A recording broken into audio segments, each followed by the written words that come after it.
চিংড়ি আলুর দম। এটা গতানুগতিক আলুর দমের মতন একদমই নয়। এর আগে এই রেসিপি কখনো কেউ দেখায়নি, গ্যারান্টি দিয়ে বলতে পারি। ফোড়নে দিলাম জিরে আর মৌরি। ফোড়নের গন্ধটা বেরিয়ে আসলে এবার দিয়ে দেবো 70% সিদ্ধ করা আলু। তেলের মধ্যেই দিয়ে দিলাম আদা রসুনের পেস্ট, গ্রেট করা পেঁয়াজ। পেঁয়াজটা ভালো করে মজে আসলে দিয়ে দেবো গ্রেট করা টমেটো। একটা পেস্ট বানিয়ে নেব।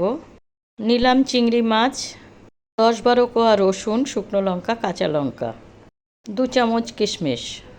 প্রথমে ড্রাইভাবে এরকম একটু করে নেব, তারপরে দুধ দিয়ে সুন্দর একটা ফাইন পেস্ট বানাবো। এবার এই পেস্টটা ঢেলে দিলাম। মশলা ধোয়া জলটা একটু দিয়ে দেবো। দিলাম হলুদ, শুকনো লঙ্কার গুঁড়ো, ধনের গুঁড়ো, কাশ্মীরি রেড চিলি পাউডার, পরিমাণ মতো নুন, 2 চামচ ডাবরের হানি।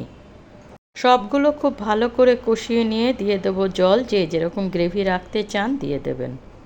ভালো করে জলটা ফুটে গেলে 15 মিনিট স্লো ফায়ার করে ঢেকে দিয়েছি। ব্যাস রেডি হয়ে গেল চিংড়ি আলুর দম। ভিডিওটি ভালো লাগলে লাইক, কমেন্ট, শেয়ার এবং চ্যানেলটি সাবস্ক্রাইব করে দেবেন প্লিজ।